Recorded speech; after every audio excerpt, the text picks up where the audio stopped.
So good morning आप सभी को। आज थोड़ा लेट सो के उठे हैं क्योंकि तबीयत थोड़ी ख़राब थी। अब जाएंगे नहाएंगे धोएंगे एंड आज मैं आपको एक्सप्लेन करने वाला हूँ कि आपको हाइपरट्रोफी स्ट्रेंथ मतलब दोनों ही एक साथ लेके चल सकते हो या फिर नहीं, या फिर अगर आप लेके चलना है तो किस तरह से लेके चल सकते हो। इसकी एक बेसिक कोर नॉलेज दे दूँगा कि आप कैसे अपना प्रोग्राम बना सकते हो खुद अपने आप एंड इंजरी से बचते हुए आप अपनी प्रोग्रेस एंड प्रोग्रेसिव ओवरलोड के ऊपर ध्यान दे सकते हो। ठीक है, तो चलिए पहले हम जाके फ्रेश हो लें, फिर हम बाद में बात करेंगे इन सब टॉपिक के ऊपर। एंड आज थोड़ी एनर्जी लो है तो हो सकता है शाम को जाके मैं बेंच ट्रेन करूं लाइट वेट के साथ, क्योंकि जस्ट कल थोड़ा फीवर था तो जॉइंट पे इस वक्त बहुत जल्दी लोड आ जाएगा। तो अब जब भी हम बीमार होते हैं थोड़ा दिमाग से सोचना पड़ता है कि इस वक्त हमारा शरीर किस तरह से काम कर रहा है। इवन तो कल मुझे लगा था कि मेरा वेट ड्रॉप हुआ है क्योंकि कल पूरे दिन मैंने कुछ नहीं करा था, तो बट मैंने वेइंग मशीन पे जाके देखा तो सेम वेट था, बट वो एनर्जी डिप्लीशन के वजह से शायद मुझे ऐसा लग रहा था कि बहुत वेट ड्रॉप हो गया। तो बट कई बार ऐसा होता है कि आपको फील वाइज आएगा कि आप बहुत कट चुके हो, मतलब बहुत वेट कट गया, लेकिन आमतौर पे ऐसा होता नहीं। इतनी जल्दी आपका शरीर आपकी मसल ड्रॉप करता नहीं है कि आप एक दो दिन बीमार पड़ गए एकदम से आपका वेट 2 किलो 3 किलो डाउन हो जाएगा। तो चलिए नहा धो के हम आ गए हैं फ्रेश होके, थोड़े से स्मार्ट भी दिख रहे हैं, नहीं भी दिख रहे होंगे तो भी क्या ही फर्क पड़ता है, नॉलेज देने आए हैं। तो आज मैंने ये टॉपिक छेड़ा क्यों है, एक भाई हैं जिन्होंने मुझे YouTube की वीडियो पे कमेंट करा था, तो आज सबसे पहले मैंने उनका टॉपिक लिया है। तो चलिए पहले उनका कमेंट पढ़ लेते हैं। भैया from last 3 month lift increase होना बंद हो गई है और लिफ्ट डिक्रीज भी होने लग गई है। डीलोड भी करके देख लिया, what should I do now? I have change my power lifting programme, I am doing power building programme, is it okay? मतलब पावर बिल्डिंग का बेसिकली इनका मतलब है उन्होंने स्ट्रेंथ ट्रेनिंग से हाइपरट्रोफी में शिफ्ट करा है। वीक में 3 टाइम SBD है और 3 डेज हाइपरट्रोफी ट्रेनिंग, जैसे मैंने कहा अभी, and decrease and accessories is it okay? I am doing power lifting from 1 year but lift stop हो गई है। सबसे पहली बात, आप अगर स्ट्रेंथ बिल्ड करने के लिए हाइपरट्रोफी कर रहे हो तो आप गलत जा रहे हो। ठीक है, हाइपरट्रोफी से मसल बिल्ड होगी, मतलब मसल ग्रोथ होगी। मसल ग्रोथ मतलब ज्यादा कॉन्ट्रैक्टाइल टिश्यू कॉन्टैक्ट हो सकते हैं जो फोर्स प्रोड्यूस कर सकते हैं, बट आप अभी उस चीज पे काम नहीं कर रहे हो, तो अपने स्ट्रेंथ ट्रेनिंग आप नहीं कर रहे हो तो उसमें आपको दिक्कत तो आएगी। ठीक है, तो आप अगर हाइपरट्रोफी मसल ग्रोथ के लिए कर रहे हो वो सही है, हाइपरट्रोफी स्ट्रेंथ के लिए कर रहे हो तो ये पूरा अलग सिनेरियो बन गया है। क्योंकि अगर आप स्ट्रेंथ ट्रेनिंग करोगे तो आपकी स्ट्रेंथ बिल्ड होगी, हाइपरट्रोफी करोगे तो आपकी मसल ग्रोथ होगी। लेकिन अब इसमें हम चेंज कैसे कर सकते हैं? हाइपरट्रोफी से हम मसल ग्रोथ होगी, उससे हम स्ट्रेंथ इंक्रीज कर सकते हैं। ठीक है, हाइपरट्रोफी से स्ट्रेंथ नहीं आएगी, हाइपरट्रोफी से मसल ग्रोथ से स्ट्रेंथ आएगी। बट आपको स्ट्रेंथ ट्रेनिंग प्रोग्राम करना पड़ेगा, एकदम से ये नहीं होगा। 100 किलो के 10 रैप 12 रैप लगा रहे हो एंड एकदम से आपके अंदर स्ट्रेंथ आएगी, आप 150 किलो के 1 रैप मारने लग जाओगे। दोनों ही पूरा डिफरेंट सिनेरियो है। आप हाइपरट्रोफी के तरीके से लेके चलोगे एंड स्ट्रेंथ ट्रेनिंग के तरीके से लेके चलोगे। इवन ये मैं क्यों बोल रहा हूँ पहले मैं वो समझाता हूँ। सपोज मैंने पिछले 1-1.5 साल से मैं स्ट्रेंथ ट्रेनिंग कर रहा हूँ, आज मेरी डेडलिफ्ट है 200 किलो की। ठीक है, बहुत सारे बॉडी बिल्डर हैं जो स्ट्रेंथ ट्रेनिंग नहीं कर रहे हैं और उनकी मेरे से ज्यादा मसल मास है बट उनकी 200 किलो की डेडलिफ्ट नहीं है। इसलिए नहीं है कि वो वीक हैं, बल्कि इसलिए क्योंकि उन्होंने कभी स्ट्रेंथ ट्रेनिंग करी ही नहीं है। आई होप आप मेरा पॉइंट समझ गए होंगे कि आप कहाँ पे लैग कर रहे हो। ठीक है, अब आपका क्वेश्चन ये है कि 3 दिन आप SBD कर रहे हो और 3 दिन आप हाइपरट्रोफी ट्रेनिंग कर रहे हो। ठीक है, 3 दिन SBD 3 दिन हाइपरट्रोफी, ये थोड़ा सा मैं इस चीज में बिलीव नहीं करता, मैं ब्लॉक सिस्टम में बिलीव करता हूँ। जैसे फॉर एग्जांपल एक वो लेते हैं कि मेरा लास्ट मंथ या लास्ट वीक एक अच्छा बड़ा कंपटीशन था। ठीक है, उसके बाद मेरा शरीर की नीड क्या है, मैंने ऑलरेडी कंपटीशन से पहले, ये अभी आप थोड़ी देर में समझ जाओगे, कंपटीशन से पहले मैंने अपने आप को अच्छा खासा तोड़ लिया उस प्रेप के लिए, उस प्रेप की तैयारी के लिए। ठीक है, अब मुझे चाहिए रिलैक्स, तो मैंने 1 हफ्ते के लिए मैंने रेस्ट लिया। अब उस रेस्ट में मैं बाकी चीजें अपनी कवर कर सकता हूँ, जैसे मैंने डीप टिश्यू ले ली, मैंने कोल्ड शावर ले लिया, मतलब सोना ले लिया, डिपेंड करता है, मैंने अलग अलग चीजें ले ली हैं ताकि मेरी मसल रिकवरी थोड़ी बेटर हो सके। एक सिनेरियो आपका ये बनता है, एंड दूसरा सिनेरियो, आप ब्रिज फेस में शिफ्ट हो सकते हो। ब्रिज फेस मतलब एक पर्टिकुलर लोड से बिल्कुल अलग लोड पे आप शिफ्ट हो सकते हो, जिससे आपकी मसल रिकवरी ऑप्टिमल होगी। ठीक है, वहां से छोड़ के अब आप अगले उसमें आओगे कि आप धीरे धीरे हाइपरट्रोफी में शिफ्ट हो जाओगे। ब्रिज से आप हाइपरट्रोफी में शिफ्ट हो जाओगे। फिर उसके बाद हाइपरट्रोफी बिल्ड करके अब मेरा अगला कंपटीशन जो होगा वो सितंबर में होगा, मतलब अगले साल सितंबर में होगा। ठीक है, तो मैं इसी ब्लॉक में काम करूंगा। एक हफ्ते मैं हाइपरट्रोफी करूंगा, एक हफ्ते में हो सकता है स्ट्रेंथ करूं, या फिर ये हफ्ते की जगह महीने भी हो सकते हैं। मतलब एक महीना हाइपरट्रोफी करूंगा, बट एक महीने का सिनेरियो मैं इसलिए नहीं लेके चल रहा हूँ कि मेरी स्ट्रेंथ की जो आदत है वो छूट सकती है। बेसिकली आपको हर चीज लेके चलनी पड़ेगी। आप एक ही हफ्ते में सब कुछ कैद नहीं कर सकते। सपोज आपने एक हफ्ते में अपने अपने एसबीडी भी कर लिया है, अपनी हाइपरट्रोफी भी कर रहे हो, इससे आपका शरीर अडेप्टेशन वाइज काम नहीं कर पाएगा, ज्यादा लंबा टाइम तक आपका काम नहीं कर पाएगा। हो सकता है आपको फील वाइज ये आ जाए कि आपकी मसल ग्रोथ हो रही है, बट ओवरऑल आपकी परफॉर्मेंस, अगर आपका गोल पावर लिफ्टिंग है, आपकी परफॉर्मेंस टाइम के साथ कम होगी ना कि बढ़ेगी। क्यों? क्योंकि आप ना सब कुछ मिक्स कर रहे हो। आप एक ब्लॉक सिस्टम में चलोगे। सपोज एक हफ्ते का आपने हाइपरट्रोफी ले ली, और एक उससे पहले आपने स्ट्रेंथ ट्रेनिंग आपने करी है एक हफ्ते की, तो उस स्ट्रेंथ ट्रेनिंग से रिकवर करने के लिए आपने थोड़ा शिफ्ट कर लिया हाइपरट्रोफी की तरफ। अब इस हाइपरट्रोफी में आपको फेलियर तक नहीं जाना है। ठीक है, अगर फेलियर तक चले जाओगे तो दोबारा वही सिस्टम आ जाएगा, वहां पे मसल रिकवर नहीं कर रही थी, यहाँ तो और खत्म हो गई है। ठीक है, अब हाइपरट्रोफी में इंजरी के चांसेस बहुत कम होते हैं क्योंकि हम सेफली ट्रेन कर रहे होते हैं। एंड स्ट्रेंथ ट्रेनिंग में अगर आप बहुत सारे पावर लिफ्टर हैं कनेक्ट कर पाएंगे, स्ट्रेंथ ट्रेनिंग में आपकी इंजरी के चांसेस बहुत ज़्यादा होते हैं। ठीक है, तो हमने रिकवर के लिए अब हमने हाइपरट्रोफी स्टार्ट करी। ठीक है, उसके बाद हमने दोबारा एक हफ्ते का डीलोड लिया, क्योंकि हम एकदम से डीलोड पे शिफ्ट नहीं हो सकते। Strength, hypertrophy, deload. ठीक है, उसके बाद डीलोड से दोबारा हम शिफ्ट होंगे हाइपरट्रोफी, स्ट्रेंथ, उसके बाद पीक पे, जहां पे हम अपना पीआरस का काम करते हैं। ठीक है, आप इस तरह से आप ब्लॉक वाइज चल सकते हो। अब इसमें बहुत सारी चीजें आ जाती हैं। आप स्ट्रेंथ ट्रेनिंग से न्यूरल अडेप्टेशन बना सकते हो, मतलब आपका सीएनएस आपकी पर्टिकुलर मसल ग्रुप तक ज्यादा फोर्स प्रोड्यूस करने की सिग्नल, एक तरह से सिंपल भाषा में बोलूं, सिग्नल भेजेगा, जिससे आपकी मसल में ज्यादा फोर्स प्रोडक्शन करने की मतलब स्ट्रेंथ आएगी। ठीक है, क्योंकि आपका प्रोग्राम उस हिसाब से चल रहा है। लेकिन अगर आप हाइपरट्रोफी कर रहे हो, हाइपरट्रोफी में मसल ग्रोथ होगी, ना कि आपका सीएनएस स्टिमुलेट होगा। आई होप आप लोग कैच कर पा रहे होगे मैं क्या बोल रहा हूँ। हो सकता है मैं गलत हूँ, आप लोगों को कहीं पर डाउट लगता तो नीचे मुझे कमेंट में डाल देना कि आप यहाँ पे गलत हो और या फिर आप यहाँ पे सही हो। ठीक है, जो भी आपको लगता है सही या गलत आप मुझे नीचे कमेंट में डाल देना, क्योंकि बहुत सारे लोग हो सकते हैं इस चीज़ से सहमत ना हो, बट ये मेरा बिलीफ सिस्टम है, मैं इस चीज़ पे काम कर रहा हूँ। मैं इस चीज़ की काफ़ी सारी चीज़ें पढ़ के मैं जब इसलिए बोल रहा हूँ। हो सकता है ये, और ये जो मैं बोल रहा हूँ हर बंदे पे एक जैसा अप्लाई नहीं होगा। हो सकता है आपका जो प्रोग्राम इस वक्त है आपके पास वो ज़्यादा अच्छे से काम कर रहा हो आपके शरीर के हिसाब से, बट वो कितने टाइम तक अच्छा काम करेगा आप वो नहीं बोल सकते। क्योंकि देखिए, आप एक इनिशियल स्टेज में हो, फॉर एग्जांपल आप एक इनिशियल स्टेज में हो, आपकी लिफ्ट स्टार्टिंग में बहुत जल्दी बढ़ेगी, जो कि आजकल बहुत सारे कोचेस करते हैं कि एक नया बच्चा आया, उसकी 100 किलो से डेडलिफ्ट 180 किलो आपने 6 महीने में कर दिया, बट उसके बाद जब उसका एंड रेंज जब आएगी उसके बाद 5-5, 10-10 किलो में 2 से 3 महीने लग जाएंगे। तो डिपेंड करता है कि अभी आप किस स्टेज पे हो, इनिशियल हो या थोड़ा उससे ऊपर आ गए हो या इंटरमीडिएट हो। तो आप अगर थोड़ा सा ऊपर आ चुके हो तो आप, हो सकता है उस फेज में अभी आप ठीक से सेटल नहीं हो पाओगे। जो आप अभी कर रहे हो, जैसे हफ्ते में 2 बार 3 बार आप एसबीडी कर रहे हो, 3 बार एसएसडी कर रहे हो, बाकी हाइपरट्रोफी वगैरह एंड ऑल।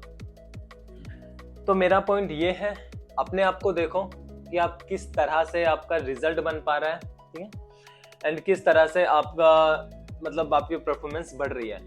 एक और सिनेरियो कि आपने लिखा था कि डीलोड आपने ले लिया। डीलोड का मतलब ये नहीं होता कि आपने सारा वेट खत्म कर दिया। डीलोड का मतलब ये भी नहीं होता कि आपने रेस्ट ले लिया लंबे समय तक, उसका मतलब डीलोड। वो डीलोड नहीं हो, वो आपका प्रॉपर रेस्ट में काउंट किया जाएगा, ना कि डीलोड में। ठीक है, डीलोड वीक का मतलब है वो सिनेरियो अलग अलग होते हैं, पर मैं एक मोटा मोटा बता देता हूँ। आप लोड इंटेंसिटी भी कम कर सकते हो, मतलब आपको फेलियर तक ट्रेन नहीं करना है, या फिर आप वॉल्यूम कम कर सकते हो। वॉल्यूम इन द सेंस बोल रहा हूं मैं, सेट्स कम कर सकते हो। फॉर एग्जांपल, आप 80 किलो के आप बेंच प्रेस लगा रहे हो, आप 80 किलो की बेंच प्रेस लगा रहे हो 6 से 8 सेट के आसपास, ठीक है, ये आपकी रेगुलर रूटीन में है। तो डीलोड फेज में आप सेम मतलब सेम इंटेंसिटी, सेम जो 80 किलो की इंटेंसिटी है, उसी चीज में आप सेट लगा सकते हो 3 या 4। अब इसमें क्या है, आपका शरीर 8 तक की रेंज के लिए तैयार है, लेकिन अभी आप कितने लगा रहे हो, 3 या 4। तो वहां पे अभी आपके पास अच्छी खासी स्ट्रेंथ है, बट आपने उसे होल्ड करा, वो रिकवरी में काम आ जाएगा। आप समझ पा रहे हो? तो इस तरह से आप एक हफ्ते का डीलोड लोगे तो ज्यादा बेटर रहेगा। डीलोड के बाद एकदम से आप स्ट्रेंथ पे या पीक पे शिफ्ट नहीं हो सकते, क्योंकि एक हफ्ते में आपका शरीर की अडेप्टेशन भी टाइम के साथ कम होगी।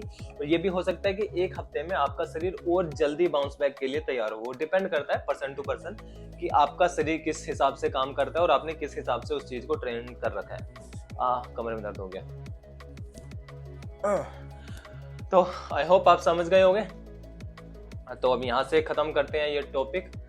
और कुछ टॉपिक है तो नीचे मुझे कमेंट में डाल देना, अगली वीडियो में वो कवर कर दूंगा। अगर इस टॉपिक को लेके आपने कुछ सोचा है कि कुछ गलत बोला है मैंने या कुछ सही बोला है, तो वो भी नीचे मुझे कमेंट कर देना। मैं अगली वीडियो में उसे और क्लियर करने की कोशिश करूंगा, क्योंकि ये मैंने सिंपल से सिंपल लैंग्वेज में बोलने की कोशिश करी है ताकि आम जनता को ये चीज समझ आ जाए। ठीक है, तो चलिए अब निकलते हैं यहाँ से काम की तरफ। एंड उसके बाद शाम को बेंच प्रेस करनी है, बहुत ज़्यादा लोड नहीं दे सकता। अब मैं ये क्यों बोल रहा हूँ, इस पॉइंट को भी कवर कर देता हूँ। आपका जब शरीर थका होता है, मैंने पहले भी कवर करा है, शरीर टूटा हुआ है, बीमार हो, तो आप एकदम से लोड नहीं दे सकते। आप न्यूरल अडेप्टेशन में काम कर सकते हो, मतलब सिर्फ रेंज में काम करो।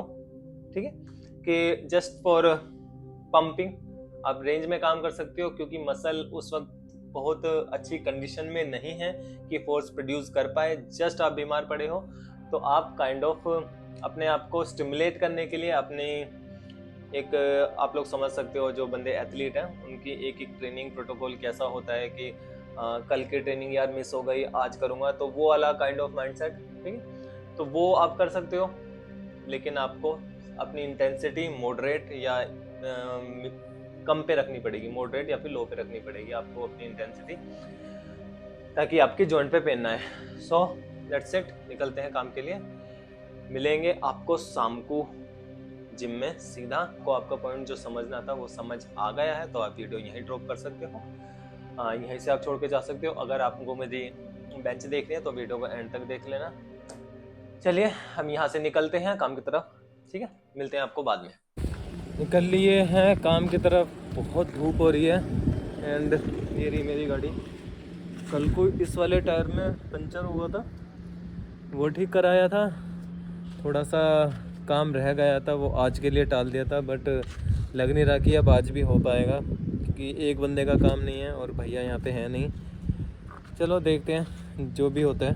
अब सीधा आपको जिम में ही मिलूँगा। तो ये रही हमारी जिम, छोटी सी। ये मैं खा रहा हूँ क्योंकि 2 दिन से ना बड़ा सात्विक सा भोजन हो रखा था। हार्डली मैं अपनी कैलोरी कर पा रहा था 500 से 800 के बीच में, जबकि मेरी नॉर्मल कैलोरी इनटेक होता है 2000-2500 के आसपास। तो एकदम से कैलोरी कम करनी पड़ी क्योंकि थोड़ा पेट खराब था, कैलोरी कम करनी पड़ी। तो ऐसा फील हो रहा था कि शरीर में एनर्जी ही नहीं है, तो ये इंस्टेंट एनर्जी के लिए ले रहा हूँ। आमतौर पे मैं ये सब खाता नहीं हूँ, बट इंस्टेंट के लिए अभी ज़रूरत पड़ रही है, इसलिए खाना पड़ रहा है।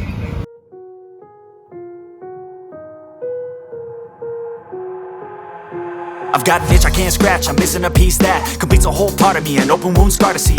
Everybody come here, gather round, welcome to the freak show, the best in town. What the hell's wrong with me? I don't get along with anybody, honestly. I've been living in my own head, constantly thoughts jumbled round, think I need a new lobotomy. Wait, all these thoughts are too negative, I don't wanna get lost in the sedative. Gotta show them what I got, I'm competitive. You know I'm about to go off, I won't let them win, I'll take a stab. I wanna chase a bag, I wanna weigh, I can change all the things I lack. I gotta face the facts, I got a taste in that. Got me obsessed with the rest, I got an itch to scratch. Going now, I'll give up everything. I'm daunting, if I could see my dream.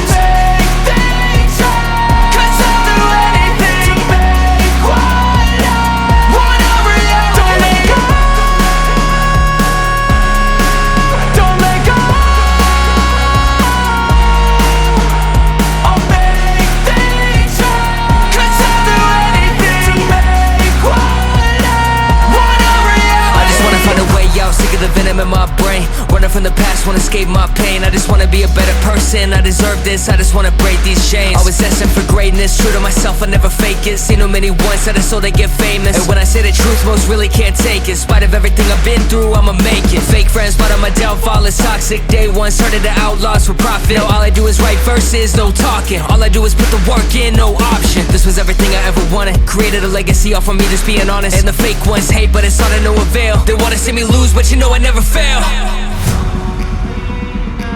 I'll give up everything, daunting if I can see my dream, make things right. 'Cause I'll do anything required. Want a reality. I'll give up everything, daunting. I don't ever slow up, no I don't take shit. I got no love for the fakeness. If you wanna play tough and wanna hate this, I'll always show up. I don't ever slow up, no I don't take shit. I got no love for the fakeness. If you wanna play tough and wanna hate this, I'll always show up and make a statement. I don't ever slow up, no I don't take shit. I got no love for the fakeness. If you wanna play tough and wanna hate this, I'll always show up and make a statement. But if I lay down and I play dead and I stay dead, maybe you'll get sick of being the monster out of my head, under my bed. Think you're something out of my nightmares, standing right there. But if I lay down and I play dead and I stay dead, then will you get bored of killing me? 'Cause I don't give a fuck what you say. Yeah, I'ma do shit my way. So you can go kick rocks, I'ma stack bricks up, build what I want to make. Yo, I got a lot of shit to say, so I'ma do this every day. I'll be writing things until I'm fucking buried in my grave. 6 feet deep under, but my body won't decay. 'Cause my messages are timeless, so they'll put them on display. Oh yeah, I rap with a certainty, I have a sense of urgency. A message for eternity, for everyone internally. I had some people burning me, but now they fucking learn to see I ain't the one to fuck with. Now they looking nervously, and I don't really care what you think of me, respectfully. You can kick rocks if you think you're fucking better, see. I will outwork you, turn you to an enemy. Hurt you so bad that you're gonna need some therapy. I got the motherfucking recipe. I've been cooking up hits, I'ma leave a legacy. You'll be looking small when you're standing right next to me. I'm 5'10", bitch, but I'm 10 feet 'Cause I next don't to give me. a fuck what you say. Yeah, I'ma do shit my way. So you can go kick rocks, I'ma stack bricks up, build what I want to make. 'Cause I don't give a fuck what you say. Yeah, I'ma do shit my way.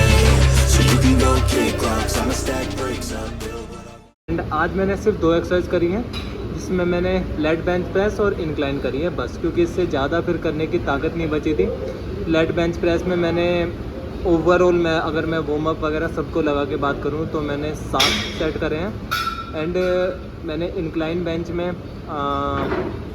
3 set करे हैं in total, तो 7 3 10 total 10 set हुए हैं, जो कि बहुत है मेरी, मतलब बहुत कम है जो मैं रेगुलर करता हूँ उससे। रेगुलर मेरे 20 से 25 सेट होते हैं ओवरऑल, बट आज कुछ शरीर के अंदर गया ही नहीं है तो बिल्कुल आधा हो गया है। तो दैट्स इट, आज का ब्लॉग और ट्रेनिंग यहीं ख़त्म करते हैं। एंड आई होप आपको ये स्ट्रेंथ एंड हाइपरट्रॉफी का जो मैंने एक्सप्लेन किया था आपको समझ आया होगा। जिनको नहीं आया वो नीचे मुझे कमेंट में डाल देना कि मुझे नहीं आया, तो मैं उन्हें अगली बार और डिटेल में और सिंपल लैंग्वेज में बताने की कोशिश करूँगा कि आप क्या कर सकते हो और कैसे कर सकते हो। ठीक है, तब तक के लिए बाय, मिलते हैं आपको अगली वीडियो में। Good night.